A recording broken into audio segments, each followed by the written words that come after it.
You're listening to the Voice of Reason podcast, hosted right here on the Chronocross 1 channel.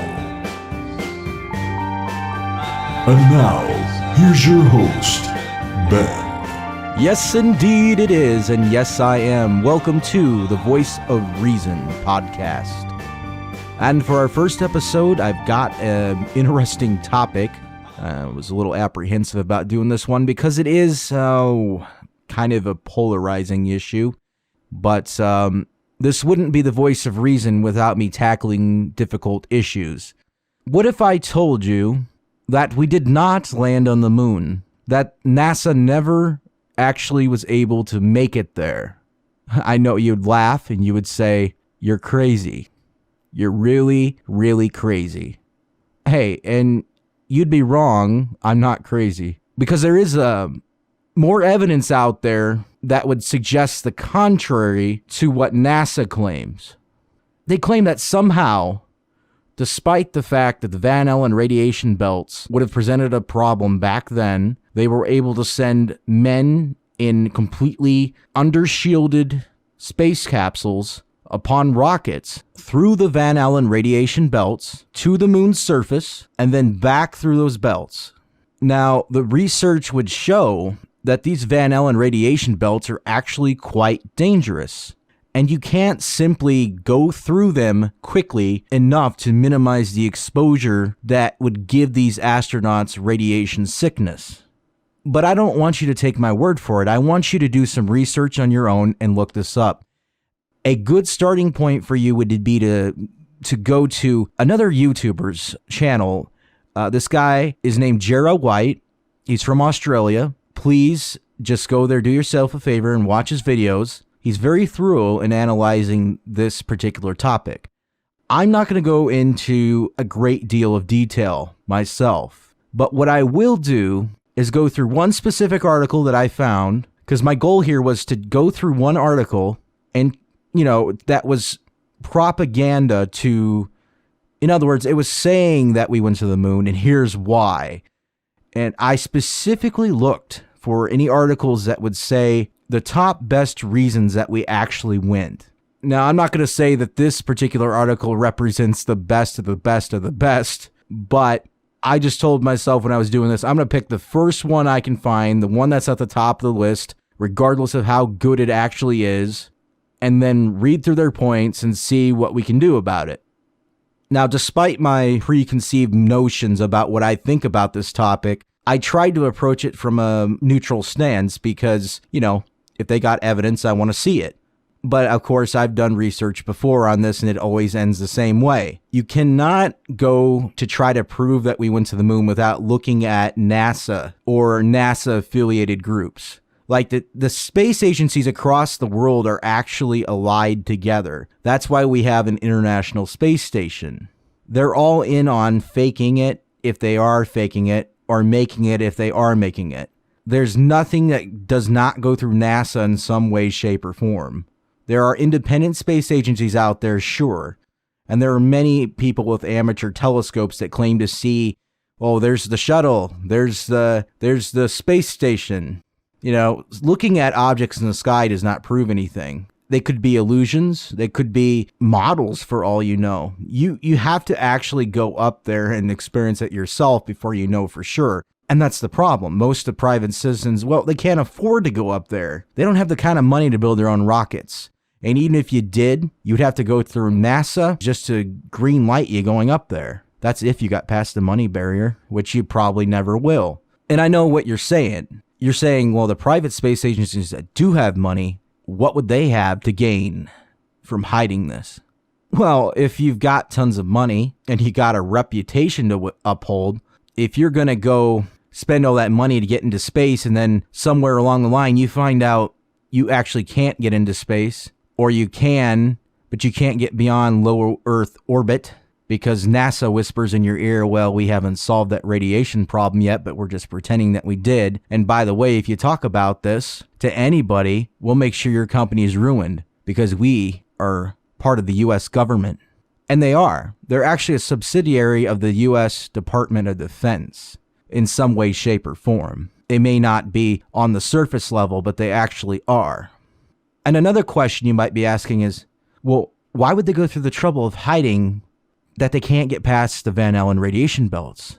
Well, that's an answer for another discussion, really, but I think the long and short of it is they're trying to hide something. What are they trying to hide? Well, that's also another topic. I got my suspicions. It actually involves another very polarizing theory, which I don't quite completely buy into, but it's a lot more plausible than people want to make it out to be. It's a lot like this moon landing hoax theory. When you look into it, you see more reasons to prove the theory than you see to prove what the so-called fact is. Okay, but enough of that. The article, as I said here, would be from the Huffington Post, and I will not be posting screenshots of the article. I will not be going directly to the website to do it. This is in an effort to avoid copyright strikes. I do not welcome those on my video, with YouTube getting, well, their system is kind of flawed right now with that. There are photographs I will be putting that are from the article. These should not be copyrighted in any way, shape, or form. As they are from NASA, they would be considered public domain, and I should be able to display them. So if there's any flagging going on here, I don't know how to explain it, and we'll just have to deal with it if it comes. But I'm going to take each of these points, I'm going to read off what it says, and then I'm going to read my little rebuttal to what it says, and then we'll go from there until we've reached all the way to the bottom. All right. So, it's called 11 Proofs That the Moon Landings Were Not Faked. All right, so you're looking here at two pictures of moon topography, okay? The one on the right, they're saying is from the Japanese Soleil probe that went through and did some 3D topography of the moon. And they're saying simply because that these two pictures match, it proves we went there. Now, two pictures matching the topography of the moon only prove those two things match. It does not say anything about the source. And if the whole claim is NASA's not telling the truth, then why can you trust NASA's original picture to begin with? All you can trust then, if anything, is the Soleil probe shot. But if you don't have anything to compare that to, and if you allow for the possibility that maybe the Soleil probe is fake too, I mean, the possibility is out there. All nations could, in fact, be in league to protect some kind of secret about not going to the moon. It may seem absurd to you, but if you really think about it, it's not entirely impossible.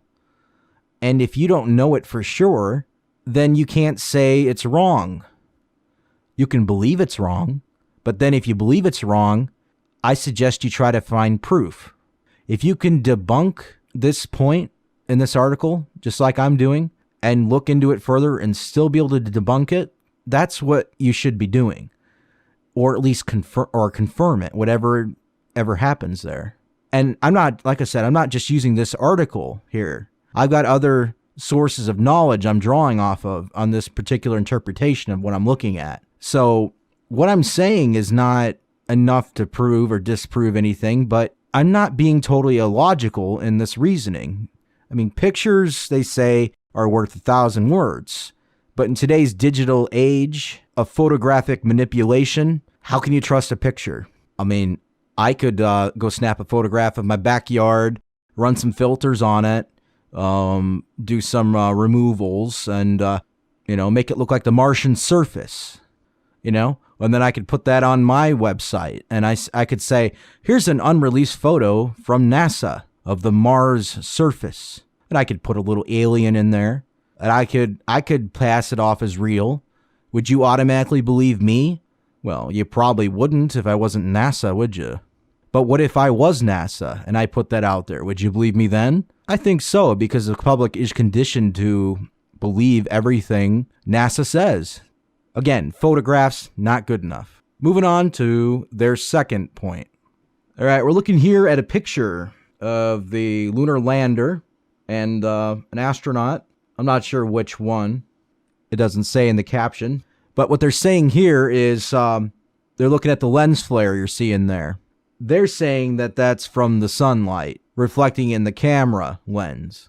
causing a lens flare. The claim here is actually pretty reasonable. It could be lens flare caused by sunlight.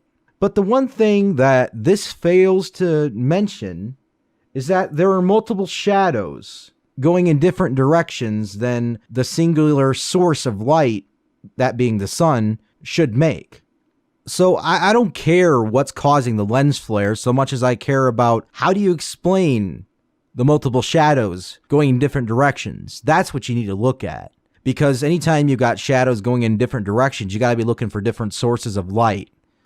Now, there's a claim that the Earth would cause some type of light reflecting on their moon's surface. And you know what? Maybe it could. But any shadows it would cast would be so light in comparison to these type of shadows you see. These are deep and dark shadows, which tell you the light source is rather bright. So if you've got multiple directions of shadows, there are multiple bright lights shining on the surface of wherever they are here. They're claiming it's the moon. I don't know. Could be a studio. Again, it's just a picture. You can take pictures anywhere. You can do anything to them. Even in the 1960s and 1970s, they had the technology to create pictures like this in a studio. Any type of sound stage, they could have done this. Again, and I can't stress this enough, a picture of an astronaut and a buggy and a lander on the surface of the moon proves nothing other than it's a picture of those things. It does not say where it was actually taken, when it was actually taken. You have to do a little more further digging than that. I mean, there are several other problems with this picture. You'll notice that the lunar lander there does not have a crater underneath it. Since there's a lot of loose regolith, the moon dust, there should be a crater that this lander is sitting in. It shouldn't be sitting in a flat land like that. Because when it landed, it would have been pushing against the surface and the dust would have blown aside. Or it would have moved aside. I mean, there's very little to no atmosphere on the moon, apparently, so it wouldn't act like dust would and scatter throughout the wind, because there is no real wind. But there would be a crater because the regolith would have been pressed aside and there should be some type of disturbance there, but I don't see anything. But I don't want to spend too long on any one of these, but that's some food for thought for you. Just consider that one for a moment. Because really, think about it. That just goes beyond scientific reasoning to me, that a lunar lander with thrust enough to slow it down so it can actually land on the surface of the moon would not leave a crater where it's landing. It's just ridiculous. That's what it is. Anyway, we'll move on to point number 3. All right, so we've all seen this one before. They're showing us a way zoomed out so-called view of the landing sites and the tracks and everything. And I mean, if this is the closest they can get with something that's orbiting the moon, that doesn't speak very well for the technology we have, for one thing. And another thing, this doesn't prove anything. Again, this is another photograph, And, for one thing, you can't resolve enough detail in these pictures to see what's actually there, So I don't know what I'm looking at. I'm looking at a bunch of smudges. That's what I'm seeing. I'm not seeing the flag. I'm not seeing the buggy that they drove around in. I'm not seeing the tracks it left. I'm just not seeing any of that stuff because it's too far away. We can't see it. So this doesn't prove anything for those reasons alone. And even if it was close enough to show that stuff, it still does not prove anything because it's still just a photograph. It doesn't tell you the source, when it was taken. It doesn't tell you where it was taken. NASA will say, well, we took a probe around the moon and we photographed it and this is what we got. Again, it goes back to, do you trust NASA? And you really can't trust them, again, if you're investigating the claim that we didn't go, because they're the ones that are called into question. So you can't just debunk everything by saying, well, NASA says it happened, therefore it did. You can't do that. I'm sorry. Anyone who does that is being dishonest. There's more to investigation than just taking NASA's word for it, or even other space agencies across the planet. You have to do your own research. It's a requirement. It really is. You have to look at every little piece of evidence out there and then come to a conclusion and not just take anyone's word for it. Hey, don't take my word for it either. Just look into it, okay? And I can't stress that enough. And I'm not going to try to repeat myself too much about that either. But we'll move on to the next point. Okay, so they're saying other spacecraft have seen it. They're saying other probes, like this, the China Chain 2 probe have seen it. They've sent a probe there too, and they've seen the surface, and they've seen all these objects we left behind as the United States. Okay, great, right. Okay, so if we put aside the fact, well, it's not really a fact, but it could be a fact that, because again, we haven't proven that every agency out there on the planet is working together to cover something up about the moon, not just that we didn't go there. But if we put that aside and assume China's on the up and up, they're being honest that they've seen it, have they given us a picture? At least they got to give us a picture. This article doesn't show it. Now, I'm honestly going to say I haven't looked it up. I will do that. If I find something, maybe we'll discuss that in another video. But I don't see a picture here of what China found. And I'm betting whatever I find will probably just be another zoomed out picture like we discussed in the previous point with smudges and dots. And I'm just not going to take that as evidence. I don't think anyone should. I'm sorry, pictures just aren't going to do it. There needs to be something more than pictures. Videos are the same type of issue too. And I just can't take China's word for it either. I mean, it's not like they could lie, right? Of course they could. I mean, every country across the world lies to their citizens and to their non-citizens. That's just the way the world works. You're pretty naive if you think otherwise. That's the way you ought to approach everything, is to distrust everybody until they've proven you can trust them. It shouldn't be the other way around. I mean, trust should be earned, not automatically given. And I'm sorry, but that's the way it should be. I mean, in my personal life, I've been burned too many times by giving automatic trust to people. They've proven I can't trust them. I mean, you can do it however you want to, but when we're talking about so-called authority figures across the planet and governments, you can't trust them. You should distrust them and let them prove to you that you can trust them. They got to earn it. And yes, you're naive to think that they don't lie. Of course they lie. It's about what they lie about. And you ought to research what that could be. Moon landing could be one thing they lie about. You don't know that until you actually look into it. If you dismiss it outright, just after you hear it, without even doing any research, just because you believe what they say, well, you need to really stop that, because that's not the way you should be doing things. You should be using your brain. You should be going out there and doing research. I feel like people have gotten too lazy. It's time you stop being lazy and look. Use your eyes, use your brain, research it. Okay, I'm getting into rantiness here. Let's move on. They're saying this thing. Well, they're talking about glass spiral produced by a meteorite that was in lunar soil. The particles, they're saying, are produced over 3 billion years by impacts. And because there's water in Earth, it breaks down in volcanic glass, like in a few million years, if you consider that quick. So these rocks must have come from the moon because the glass is fresh. Now, this could make sense to me. Granted, there is demonstrated science to back it up, but that still would be a problem for me, though, because considering this is proof of landing men there, well, it's a stretch. Sure, you could have a rock that's demonstrated to have this glass present in there that's fresh, but it doesn't really say much about the source. Where did you get it? When did you get it? Is it really from where you're saying it is? Meteorites can also strike the moon and send chunks of the moon back to Earth. It could have been a meteorite that fell to Earth from the moon just recently. I mean, they say it takes a few million years to break stuff down. I mean, how fresh is fresh? It could be particles that are 100,000 years old, and that's still well within the limits for them. They could, they didn't really say how fresh it was in this article. I don't know, just playing devil's advocate here, because this doesn't prove where it came from, like I said, when it got here, and it certainly doesn't prove we went to the moon. It just proves that there's a rock. That's all it does. So I can't use this as proof either.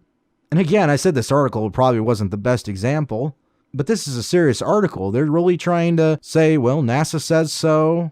So therefore it is true. And this science here says this. Therefore we went. I mean, they didn't really make their point on this one. We really haven't made a point so far, really. But anyway, hope you understand what I'm saying on this one. We're moving on. Oh, I should have combined this into the other one. We're looking at a rock here that they claim is a moon rock. They're saying here that this particular rock is an example of one that's identical in all vital and important ways to those found elsewhere on Earth. Therefore, they match the ones that we find on Earth. Therefore, it's a moon rock. It's just silly. I'm sorry, but the only thing that would prove is that those two sets of rocks are identical in composition to each other. It doesn't say where you got them, when you got them. It doesn't say that it's from the moon at all. It just says they match. I mean, in order for you to believe that they came from the moon, you have to believe what NASA said, that we went there and we brought moon rocks back. And then, if you believe that, then the rocks that they bring here to match that say, well, we found these on Earth, these match this, therefore we went to the moon. Again, you can't do that, because if the claim is that we didn't go to the moon and NASA's lying about it, why do you trust NASA? Why should what they say about it mean anything to you? You simply cannot count on them as a reliable witness. Because if you do, then you're just going to buy into anything you hear, I guess. I don't know. I mean, it's just silly. But let's put that aside and let's look at it like this. Okay, let's say that we could somehow demonstrate, independently, that we go to the moon ourselves. We get enough money, we go there, and we bring a sample of that rock back here, and it happens to match what's already here, especially ones that NASA claims they have brought back from the moon, even down to the years and how old it is. That still doesn't prove we sent men there, at least not back then. Maybe we went since then, secretly. Maybe we sent people there. They brought back the rocks then. Or maybe we sent a probe out there that had the capability of retrieving the rocks and bringing it back robotically. I mean, this doesn't prove men went there. Think about it. This isn't a proof of anything, really. I mean, there's still some question marks in it. But I feel like we're kind of repeating ourselves. It's like almost every one of these points have the same problem. And so you can see why when you research this, you start scratching your head as to why people buy into this stuff. Because this is typical of the type of evidence you've got out there that people push. Okay, but moving on to the next one. Okay, they're saying the flag was flapping, and it makes sense that it was. Okay, so the conspiracy theorist argument is that the flag shouldn't be moving because the moon has no atmosphere. And that's true. At least, it shouldn't be waving in the wind. Unless if it's touched by an astronaut, that makes sense. If it's physically touched and pushed and pulled in a certain direction, then it's going to move. See, they had some rods inserted into the flag to keep it upright and straight, because there would be no wind current to have it move, so it wouldn't be able to wave. It'd just be hanging limp off the flagpole if they didn't do that. So now there's video clips out there that show an astronaut running by the flag and then it moves. Since there's no wind current, that's not possible. This article is claiming that it makes sense for it to move because it was touched by the astronauts. And I don't see any evidence in that video clip I'm discussing with you that it was actually touched. There was a gust of wind as the astronaut went by, and that's what caused it to move. So if anything, that proves that it could be in a studio or on Earth where they filmed that footage. At least to me and many others to actually look into this. And I encourage you to do it. Go find that video footage, look into it. If you can demonstrate that you see the astronauts touch it in this particular part of the clip where it moves, and I'm not talking about when they first set it up. Of course, it's going to move then when they're first planning it. I'm talking about after it's already set up and an astronaut moves by it and then it moves like there's a gust of wind. Seriously, look it up. I'm not lying to you. Okay, so let's move on to point number 8. All right, so they're asking who took the pictures. At least that's what the conspiracy is. There's a lot of pictures that you're like, well, there wasn't another astronaut to take that picture, so how did they take it?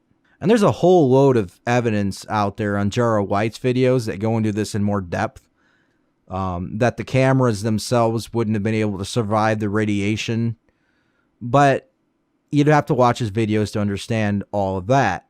But it's plausible to me when that they put a camera on the lander and on the orbiter and maybe on the buggy, and the astronauts would have cameras on their chest. I mean, I could buy that, but what I can't buy is there are other videos and photos out there that demonstrate camera shots that could not have been taken by anybody because there wouldn't have been anybody there to take it. For instance, there's a shot of the lander taking off, which in of itself looks a lot like a crane's picking it up, but it's being videotaped taking off. Well, what's taking that video? Did they leave an astronaut behind or something? I mean, it's very unusual. I suppose it could have been, they could have parked the buggy over there and they could have pointed the camera up a little bit and filmed the lander taking off, but I don't know. It's just a little fishy to me because there would have to be some way to remote control that camera and to get the composition just right and I don't know in the 1960s and the early 70s that the technology was that caught up on remote controls yet that they could do that. But I'm speculating on this one. I mean, it's out of the things so far, other than one other thing, this is kind of a plausible explanation. But again, it all comes down to the source. Do you trust NASA? Well, you automatically can't trust NASA if you're investigating that we didn't go. So you got to look for other things. And this would just fall under photographic evidence again. And we've already discussed that over and over, that photographs and videos just aren't enough to do it.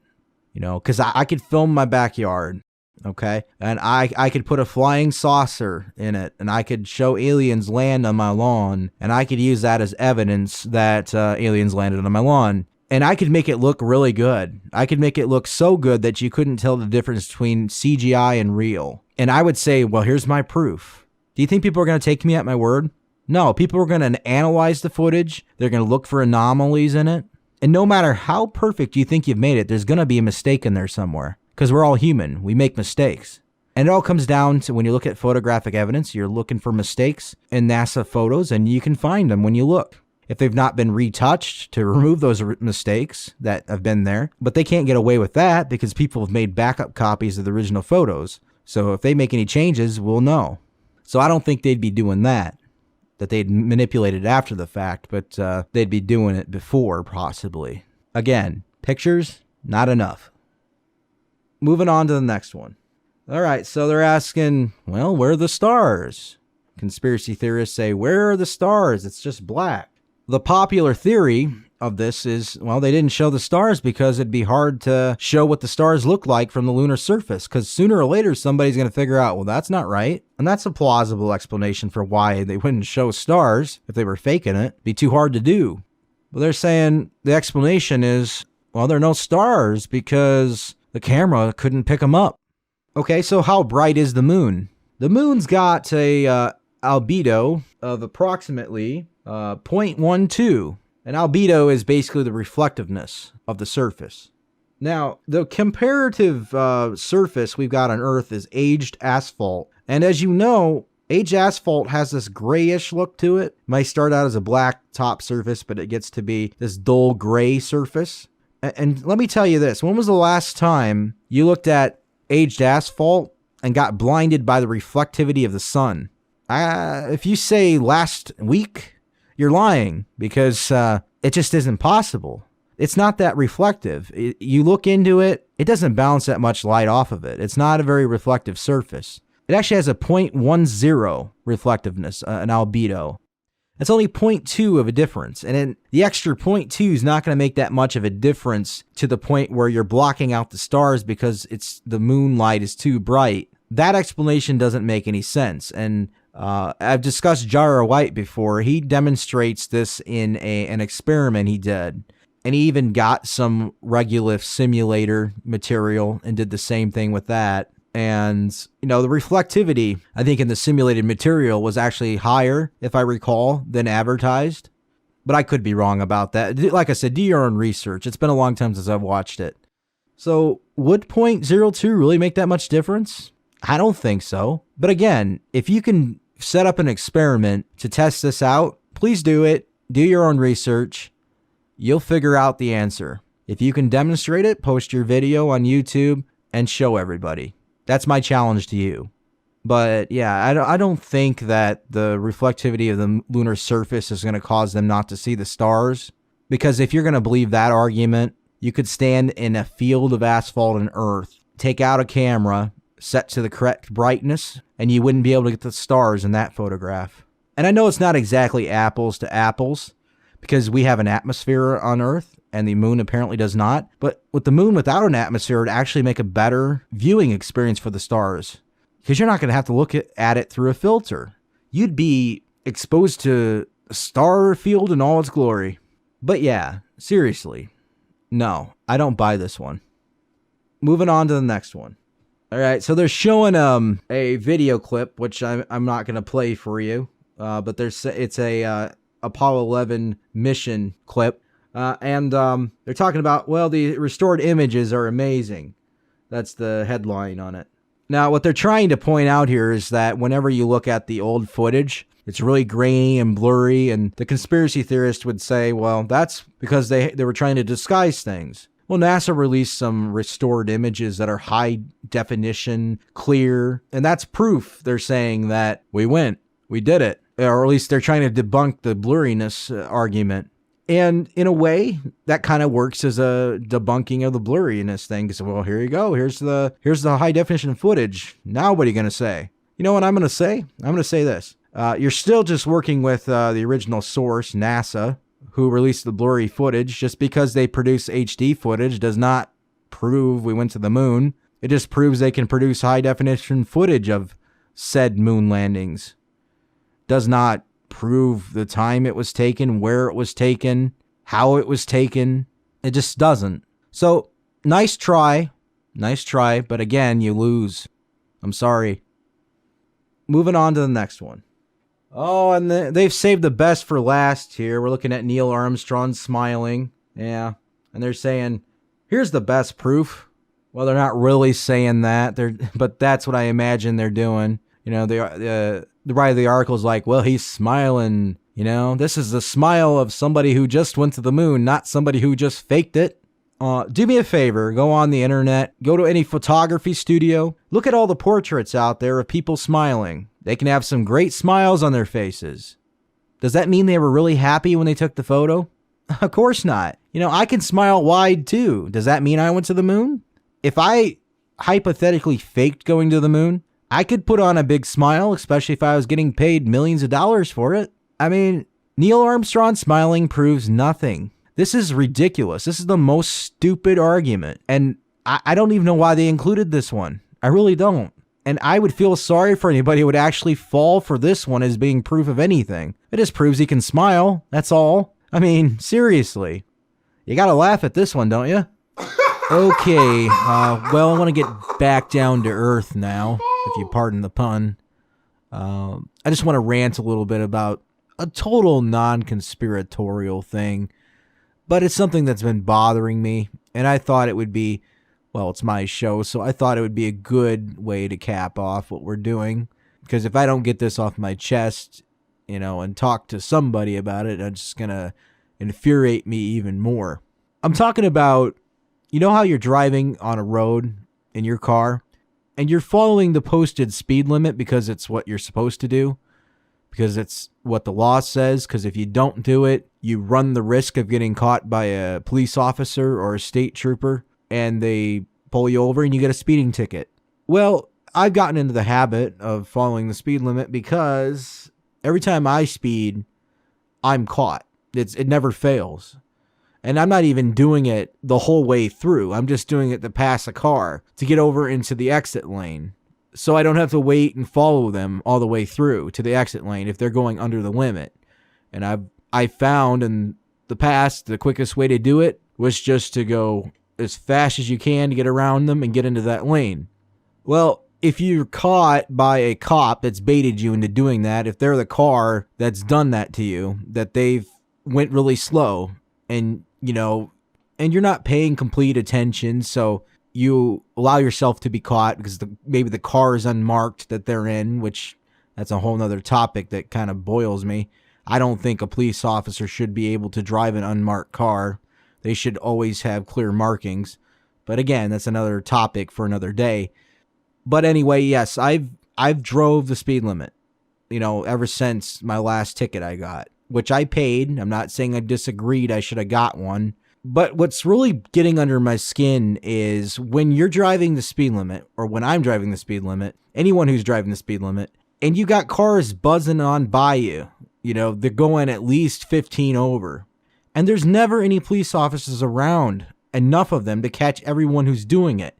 And then you get dirty looks from them, the people who are driving like you're doing something wrong. That's what's bothering me about it. And I guess it comes down to a road rage thing where you get so boiled up inside and you just want to raise up your middle finger and say, screw you.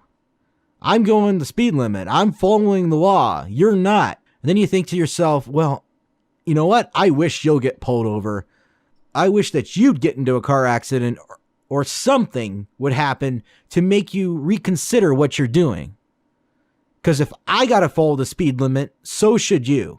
There can't be a double standard. But alas, like I said, there's never enough police officers on the road to tackle this issue. I've been tempted to videotape everyone who passes me, get their license plate number, and somehow get a speed radar gun of my own or something, and just clock them. I'm not a police officer, but I could make a log of everyone who does it. Then I could set up a website and post their information on there, call it Speeders. These are the guys who speed or something. I don't know. I'm not clever on names sometimes, but you know what I mean. Post them up there and shame them for it. Maybe give it to law enforcement so that they can look out for these people, because they sure aren't looking out for any of the rest of us. They're just looking out for numero uno, themselves.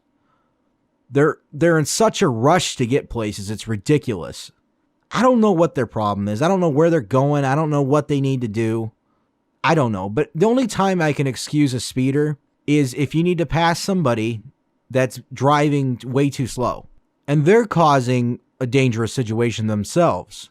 Or if you got a pregnant woman in the car and you need to get her to a hospital and you're not taking an ambulance, and they can be expensive, so I don't blame you if you're in that situation. So you get a pass if you're a husband trying to get his wife to the hospital, or if you're someone else related to that woman who's pregnant trying to get her to the hospital. I get that. But if you're just late for work or something, or you're just speeding for no particular reason just because you can, you deserve to be prosecuted to the full extent of the law for your speeding. Maybe if we increase the fines so much that it becomes bankrupting, that would get people to consider it. Or what if you automatically have to get a night in jail or something like that for speeding? I don't know. There's got to be a solution that cuts it down. And in the state I'm in, we're talking about raising the speed limits 5 miles an hour over than what they are now. So if you're in a 70 mile an hour zone, you're going to all of a sudden have 75 as your speed limit. And that would be well and dandy. It'd be fine if people would follow that. But what's going to happen is people are going to go 85 plus. Because like I said, 15 miles an hour over. All of a sudden, you're going to have people that were doing 85, doing 90, maybe even higher. And it's just going to create a completely dangerous situation. I mean, because the excessive speeders are just about as bad as the people who are, well, let's call them slowers. Because the people that drive too slow. I don't know. It's just something that bothers me. Just like a lot of things that bother me when I'm driving. I don't think I'm being too unreasonable to ask for a little more toughness in the laws on speeding, because I don't really see the excuse for it, because everyone's in their own little world. Like their self-importance is too much for their own good. They only care about themselves. They don't think about the consequences of what their actions can do.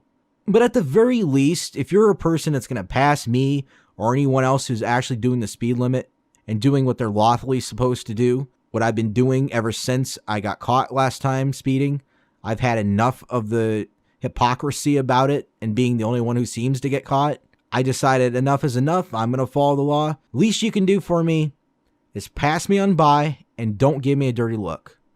Because I'm doing nothing wrong. It's you who are doing something wrong. So don't act like it was me. And, another thing that bothers me about driving lately, there's been situations where I've come to an intersection and there's no stop sign for me at that intersection. And people honked at me when I've gone through the intersection without stopping. Well, I don't have to stop. They do. They've had stop signs. It was a two-way stop, one on one side, one on the other. The one on the right-hand side of me honked at me for going through. I wanted to pull the car over, wave that driver over, and lay them a new one and say, hey, I didn't have to stop, idiot. You did. So I didn't. But I'm always cautious, I always look to see if somebody's trying to pull out or something. And I saw him trying to creep out. So I avoided an accident because I had to brake a little bit or else I would have collided. I didn't completely stop, but I slowed down. But the guy acted like it's like I was supposed to stop. And I'm 100% positive there was no stop sign on my side. I went back and looked just to make sure. I think it all comes down to this. You need to be paying attention on the road too. You need to look at your surroundings and look who has a stop sign and who doesn't. Look both ways. You have to look both ways when you cross the street, right? So look both ways before you turn. Look all directions, actually. Keep your eyes moving. Don't get complacent. Don't allow yourself to fall into a little bit of a daydream or get too complacent on your route. Don't become a zombie in the car, in other words. Just pay attention. And there's a lot of other things I can rant about on this, but I'm going to leave that particular topic there. But before we end the show, I just want to have a closing thought for you about this moon landing business.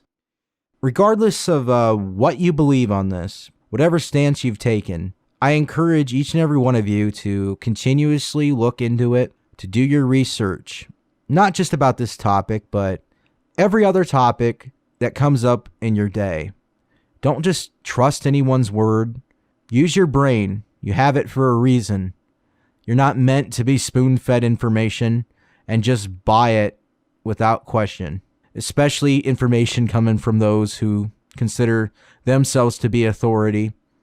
The one thing I've learned about authority figures is they're human too. And if they're human, they can lie.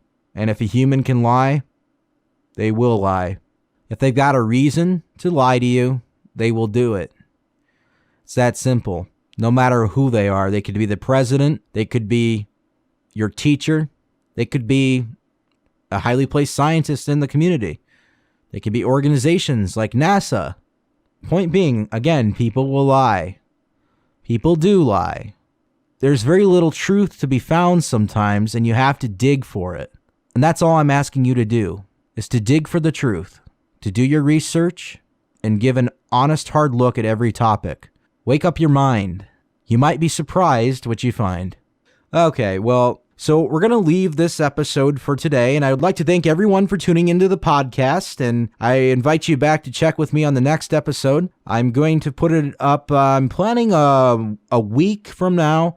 Hopefully, I'm trying to work out a schedule that's going to make this work, and I don't want to have too much of a lull in between when I post videos. I want to do it on a regular basis, and I eventually want to do this live too, so it's not always going to be pre-recorded. That's my plan.